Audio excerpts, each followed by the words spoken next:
त्यहाँ विदेशमा हुने केटालाई फोन गर्नुहुन्थ्यो अरे भन्ने आरोप छ तपाईलाई गरेको थियो मैले गर्छु गर्नुहुन्छ त्यो केटालाई मैले गर्छु त्यो केटाले चाहिँ हैन मैले गर्छु फोन गर्छु किन गर्नुहुन्छ त्यो केटालाई ट्याममा बोल्छु किन टाइममा बोल्नुहुन्छ अब के भन्नु र अब पहिला विदेशमा हुँदाखेरि कन्ट्याक्ट बस्यो अनि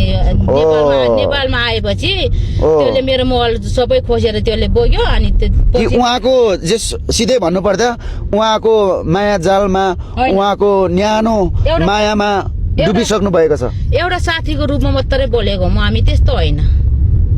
साथीको रूपमा मात्रै हो साथीको रूपमा मात्रै बोलेको माया प्रीति लाउनु भएको छैन छैन उसले त लागेको होला नि त माया प्रीति होइन त्यस्तो कुरो गरेको छैन छैन छैन छैन र बोल्नु चाहिँ के बोल्नुहुन्छ त्यो केटासँग तपाईँ बोल्नु त के छ कस्तो छ खाना खाएन भन्छ त्यति हो अरू केही बोल्दैन मेसेजमा कि डाइरेक्ट कल अब साथीहरूसँग डाइरेक्ट कल गर्छु म बोल्छु त्यो केटासँग भनौँ न केटासँग बोल्छु त्यो केटाले कहिले काहीँ I love you hello darling भन्ने खालको कुरा गर्छ छैन त्यस्तो गर्दैन